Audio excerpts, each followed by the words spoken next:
오늘 하나님께서 우리에게 주신 말씀은 신약성경 마태복음 28장에 있는 말씀입니다. 마태복음 28장 1절 말씀부터 10절에 있는 말씀입니다. 안식일이 다 지나고 안식 후 첫날이 되려는 새벽에 막달라 마리아와 다른 마리아가 무덤을 보려고 갔더니 큰 지진이 나며 주의 천사가 하늘로부터 내려와 돌을 굴려내고 그 위에 앉았는데 그 형상이 번개 같고 그 옷은 눈같이 희건을 지키던 자들이 그를 무서워하여 떨며 죽은 사람과 같이 되었더라. 천사가 여자들에게 말하여 이르되 너희는 무서워하지 말라. 십자가에 못 박히신 예수를 너희가 찾는 줄을 내가 아노라. 그가 여기 계시지 않고 그가 말씀하시던 대로 살아나셨느니라. 와서 그가 누우셨던 곳을 보라.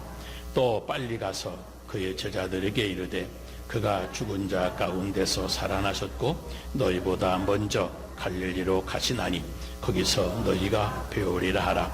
보라, 내가 너희에게 일렀으리라 하거늘. 그 여자들이 무서움과 큰 기쁨으로 빨리 무덤을 떠나 제자들에게 알리려고 다름질할세 예수께서 그들을 만나 이르시되 평안하냐 하시거늘 여자들이 나아가 그 발을 붙잡고 경배하니 이에 예수께서 이르시되 무서워하지 말라. 가서 내 형제들에게 갈릴리로 가라 하라. 거기서 나를 보리라 하시니라. 아멘. 오늘이 2018년 부활주일입니다. 여러분 가정에 부활하신 우리 주님의 능력과 기쁨이 충만하시기를 주의 이름으로 축복합니다. 우리 옆에 있는 분에게 서로 한번 인사하십시다. 부활의 기쁨으로 세상을 이기십시다 하고 인사하시길.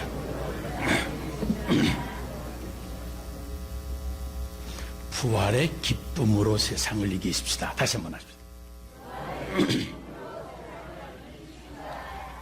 오늘 부활절 말씀을 준비하면서 저는 이 부활절 예배가 부활 사건의 기념식이 되지 않기를 기도하면서 준비했습니다. 왜냐하면 2000년 전에 있었던 부활 사건을 금년에 또 한 번 기념하고 지나가는 것을 마치 부활주의를 잘 지키는 것처럼 생각을 합니다. 사실 부활주의를 정하고 해마다 이날을 부활주일로 지키는 깊은 뜻은 그것이 아닙니다. 여러분 생각을 해보세요. 해마다 이 부활절을 우리가 지키지만 십자가의 죽음을 당하신 뒤에 사흘 만에 부활하신 우리 주님, 지금 저 멀리 하늘나라 하나님 우편에 앉아서 우리를 바라보시면서 기도해 주시는 주님만 생각하면서 예배를 드리지 않습니까? 그래서 2000년 전에 부활 사건에 대한 기념식 같은 그런 예배를 우리가 드리고 있는 겁니다. 그런데 여러분, 역사적으로 최초로 부활절을 지켰던 사람들은 이 부활절을 어떻게 지켰는지 하나님의 말씀을 생각하며 깊이 분석을 해보았습니다. 우선 예수님의 부활을 처음으로 알아차린 마리아를 살펴보았습니다. 예수님이 십자가에서 끝내 돌아가시고 말았다고 하는 그 생각에 마리아는 얼마나 실망이 컸는지 모릅니다. 너무 답답했습니다. 슬펐습니다. 마지막 희망이 무너진 사건이었기 때문입니다. 그래서 돌아가신 예수님의 시신에 이제 그냥 포기하고 향유라도 발라드리려고 맥에 빠진 사람처럼 터벅터벅 그 무덤을 향하여 향유병을 들고 찾아간 겁니다. 그런데 그 무덤 앞에서 천사가 나타나 다시 살아나셨다고 하는 말을 하자 마리아는 죽은 사람이 살아났다고 하니 무섭기도 하지만 그 소식을 두렵고 떨고 있는 제자들에게 속히 전해줘야 되겠다 생각을 한 겁니다. 그래서 서둘러 일어나 가려고 하는데 갑자기 무엇이라고 설명할 수 없는 내적인 기쁨이 가슴에 몰려왔습니다. 그리고 자기도 모르게 다름질쳐 가기 시작을 했습니다. 왠지 가슴에 설레임이 차오르고 다리에는 힘이 들어가 있었습니다. 발걸음이 빨라져서 더 이상 무덤을 찾아오던 그 터벅터벅 걷던 그런 발걸음이 아니었습니다. 그래서 성경은 그 다름질에 갔다라고 기록을 해 놓았습니다. 이것이 첫 번째 부활절 아침에 마리아라고 하는 여인에게 있었던 영적인 부활절 체험입니다. 여러분, 저는 처음에 우리 성도들이 예수님이 부활하셨다는 사실을 믿지를 못해서 아무 기쁨도 없이 부활의 확신도 없이 그렇게 맥 빠진 신앙생활을 하는 것으로 생각을 했습니다. 그래서 부활이 절대 거짓말 이야기가 아니고 실제로 일어난 역사적인 사실임을 알려드리려고 설명을 해드리려고 애를 썼습니다. 그런데 좀 더 깊이 알아보니까 성도들이 부활한 사실은 잘 알고 또 믿고 있었습니다. 그런데도 마리아와 같은 기쁨과 특별한 감동이 없는 것이었습니다. 그래서 우리는 기쁨과 확신이 없이 기념식을 하고 있구나 하는 생각을 하면서 그러면 그 이유가 무엇일까? 그리고 도대체 마리아를 기쁨으로 다름질 쳐가게 했던 그 원동력이 과연 무엇일까? 성경을 더 연구하다가 깨달은 것이 하나가 있습니다. 바로 부활절에서 오순절로 나아가야 된다는 사실입니다. 여러분, 진정한 부활신앙이란 무엇입니까? 예수님이 부활하신 역사적인 사실을 내가 지식적으로 인정하고 기념할 뿐만 아니라 그 부활하신 예수님이 지금 여기에 나와 함께 성령으로 함께 계시다고 하는 사실을 믿어야 되는 겁니다. 끝내 돌아가신 십자가의 죽음 앞에 실망하고 그리고 답답해하던 마리아가 다시 무언가 확신하고 기쁨으로 다름질 쳐가는 사람으로 바뀐 데에는 단순히 부활하신 사실을 알아내서가 아니었습니다. 바로 그 부활하신 주님이 자기와 함께 하신 것을 알아차렸고 그 순간 가슴에 그 주님의 부활의 기쁨이 나와 함께 하신다고 하는, 하나님이 나와 함께 하신다고 하는 기쁨이 차올랐기 때문인 겁니다. 거기서 사람이 바뀐 겁니다. 바로 이러한 일이 오늘 우리들에게 일어나는 영적인 사건이 되어져야 됩니다.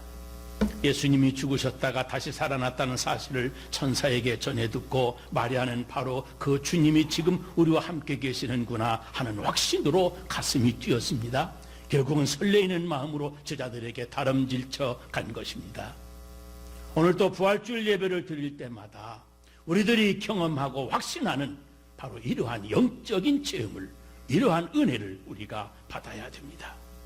여러분, 진정한 부활신앙은 단순히 십자가에서 죽으셨다가 다시 사셨다고 하는 것을 알고 기념하는 것이 아닙니다. 다시 사신 그 주님이 지금 성령으로 나와 함께 하심을 믿는 데까지 나아가야만 됩니다. 사실 제자들은 이미 죽었던 사람이 다시 사신 것을 여러 번 보기도 했습니다. 나사로도 보았습니다. 나인성 과부의 아들도 보았습니다. 또 죽었다가 살아난 야이루의 딸도 보았습니다. 그러나 제자들이 첫 번째 부활주일에 그렇게 놀라웠던 이유는 당신이 말씀하셨던 그대로 정확하게 사흘 만에 다시 살아나셨을 뿐만 아니라 게다가 지금 자신들과 함께 계시는 분이 바로 그분이라고 하는 그 깨달음과 확신 때문이었습니다. 분명히 돌아가셨던 예수님이 나타나셔서 너희에게 평강이 있을지어다 말씀하셨을 때 이 제자들 가슴이 터질 것만 같았습니다. 여러분, 그렇지 않았겠습니까? 그렇습니다. 부활신앙은 돌아가셨던 주님이 다시 사셨다고 하는 객관적인 사실을 내가 인정하는 지적인 동의가 아니고 부활하신 그 주님이 지금 나와 함께 하신다는 사실을 깨닫고 확실히 믿는 데 있는 겁니다.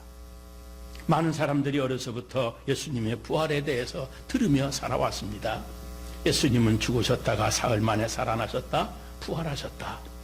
교회에서 또는 학교에서 해마다 부활절의 유래를 공부하면서 듣고 배운 것이 사실입니다. 그래서 예수님이 부활하셨다는 사실에 대해서 지식을 가진 사람들이 대단히 많습니다. 그런데 그런 지식으로는 사람이 변화가 되지 않습니다. 이유는 예수님이 부활하셨던 그 역사적인 사실을 인정하고 믿기는 하지만 그 부활하신 주님이 지금 우리와 함께 하신다고 하는 것을 체험하지 못하고 믿어지지 않기 때문입니다. 보세요. 예수님께서 부활하신 뒤에 40일 동안 제자들과 함께 계시다가 승천하실 때 거기 남아있던 제자들도 보세요. 대단히 당황했습니다. 어찌할 바를 몰랐습니다. 두려워하기까지 했습니다. 그래서 성경은 예수님이 승천하시자 그들은 하늘만 쳐다보고 있었다, 그렇게 기록을 했습니다. 예수님이 부활하셨다는 사실을 분명히 알고 바라보았는데도 불구하고 제자들이 왜 그렇게 허탈해하고 두려워했는지 여러분 아십니까? 예수님이 자기들을 떠난 것이라고. 그래서 이제 이 험악한 세상에 자기들만 남아있게 되었다고 그렇게 생각했기 때문입니다. 여러분, 제자들도 부활 사실을 익히 알고 있었지만 그 부활의 주님이 성령으로 그들 안에 충만하게 역사하셔서 이 세상 끝날까지 함께 하시겠다고 하는 것을 깨닫고 확신하기까지는 그 심령 속에 예수님이 없는 세상을 살아가게 될 것이 두려웠고 걱정이 될 수밖에 없었던 겁니다. 그러므로 누구라도 이 확실한 부활신앙을 가지려면 그 부활하신 주님이 오늘 여기에 나와 함께 하신다고 하는 사실을 깨닫고 그 임마누엘의 확신을 가지는 데까지 나아가야만 됩니다. 저는 결혼을 하고 미국에 왔습니다. 미국에 와서도 교회를 섬기면서 생활을 하다가 부모님이 돌아가셔서 힘들어하는 교인들 여러 번 보았습니다. 그리고 그들의 장례식을 직접 인도하기도 했습니다. 그리고 난 한참 뒤에 저희 어머니가 한국에서 돌아가셨다고 하는 소식을 들었습니다. 그런데도 어머님의 소천에 대한 소식이 저에게는 너무나도 큰 충격이었습니다. 특별히 제가 어렸을 때부터 저는 목사가 될 사람이라고 가장 저를 아끼면서 기도해 주셨던 어머니였기 때문입니다. 장례를 치르는 내내 이제 나는 어머니도 없는 고아구나, 나는 더 이제 이상 나를 기도해 주시는 어머니가 없구나 하는 생각이 들어서 이젠 이 세상에 나 홀로 남았다고 하는 그 커다란 허전함에 빠져들기 시작을 했습니다. 마지막 장지에서 하관 예배를 마치고 돌아가는 차를 탔는데 어머니를 땅에 묻고 온 그 자리가 생각이 나서 자꾸 뒤를 돌아보았습니다. 근데 그때 제 머리를 때리는 생각이 하나가 있었습니다. 그렇다, 어머니는 지금 저 묘지에 계시지 않고 이제는 하나님 곁에서 나를 내려다보고 계신다 하는 생각이었습니다. 차창 밖으로 하늘을 쳐다보았습니다. 어머니가 저 하늘 위에서 나를 보고 계시는 겁니다. 하나님 곁에서 간절하게 기도하시는 어머님을 생각을 하니 나에게 더 큰 위로와 확신에 찬 기쁨에 내 가슴이 아주 차오르는 걸 느꼈습니다. 어머니의 육신은 이 땅에 영원히 다시 볼 수 없도록 잃어버리고 말았지만 그 어머니의 사랑과 기도를 잃은 것이 아니라고 하는 것을 깨달았습니다. 오히려 내 마음에 기뻤습니다. 든든해졌습니다. 그날 영적인 그 체험이 저에게는 얼마나 큰 도움이 되었는지 모릅니다. 기쁨으로 돌아왔습니다. 아직도 제 가슴에 그 큰 위로와 기쁨이 남아 있습니다. 그런데 여러분, 생각을 해보면 오늘 우리가 읽은 마리아, 이 마리아를 다름질치게 했던 그 원동력은 전혀 다른 차원의 깨달음에서 시작된 기쁨이었습니다. 바로 부활하신 그 주님이 이제는 성령으로 자기와 함께 계시는 것을 바로 깨달은 기쁨이었습니다. 부활하신 주님이 성령으로 오셔서 함께 계시는 것을 깨닫는 데서부터 그의 발걸음이 가벼워진 겁니다. 보세요. 부활절 아침마다 부활하신 주님이 지금 저 천국에서 하나님 보좌 우편에서 우리를 지켜보시면서 우리를 응원하시면서 우리를 위해서 기도하신다고 생각하는 분들이 많이 있습니다. 그런데 그것은 부활하신 주님을 반절밖에 모르는 겁니다. 부활하신 주님이 우리를 세상에 홀로 남겨놓으시고 저 멀리 하늘나라에 가 계시는 것만이 아닙니다. 이제는 성령으로 우리 안에 오셔서 내적인 기쁨과 영적인 기쁨으로, 영적인 확신으로, 능력으로 우리를 직접 돌보아 주시는 겁니다. 그렇습니다. 그 부활의 주님이 성령으로 우리에게 충만하게 임하면 마리아를 제자들에게 다름질쳐가게 했던 그 능력처럼 기쁨과 확신의 사람으로 변화가 되고 인생의 반전이 우리에게도 일어날 수가 있는 겁니다. 보세요. 마가 요한의 다락방에서 열흘 동안이나 기도하던 제자들에게도 이제 약속하신 성령이 급하고 강한 바람과 같이 임하실 때 불같은 열정으로 그들이 일어났습니다. 그들이 느낀 강한 바람, 그것이 바로 하나님의 호흡, 성령의 바람이었습니다. 그래서 그 성령의 충만함을 경험하고 나서, 그리고 나서 세상으로 달려나가지 않았습니까? 달려나가지 않고는 견딜 수가 없을 정도로 그 기쁨을 참을 수가 없었습니다. 성령의 충만하신 역사로 부활하신 주님이 나와 함께 하신다는 확신을 가지면서 그들의 인생의 차원이 완전히 달라진 겁니다. 그러므로 하나님이 우리와 함께 하신다고 하는 확신, 임마누엘의 이 확신과 그 체험이 바로 성령 체험의 본질인 겁니다. 우리가 성령의 충만함을 받아야 하는 이유가 바로 임마누엘 신앙, 바로 그것입니다. 과거 부활의 사실을 기억하고 추억하는 것이 아닙니다. 오늘 여기서 이 험악한 세상을 함께 하시는 성령의 충만함을 경험하는 겁니다. 여러분, 부활하신 주님은 지금 어디서 무엇을 하고 계시는가 생각해 보셨습니까?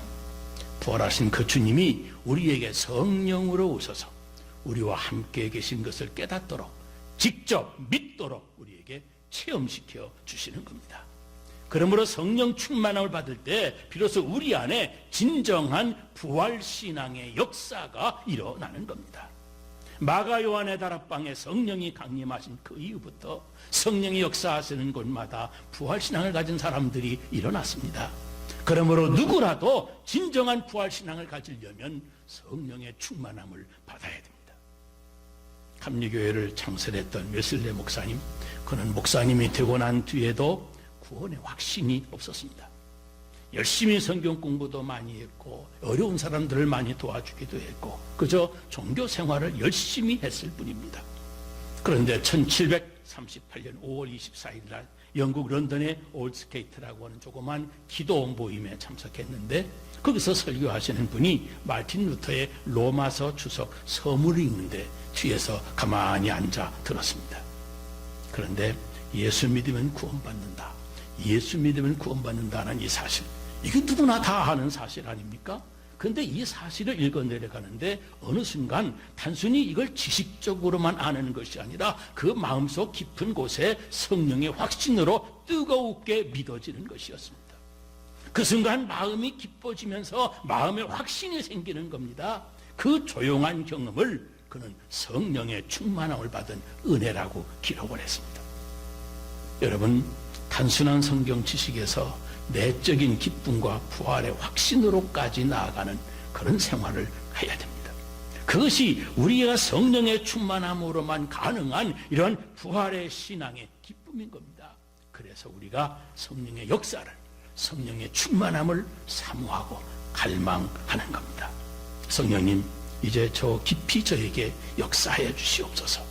내 머리의 지식으로서만이 아니고 성령께서 내 가슴에까지 뜨거운 확신으로 심어 주시옵소서. 이런 간절한 기도로 우리가 하나님 앞에 나아가게 될 때 우리에게 성령 충만한 은혜를 허락해 주시는 겁니다.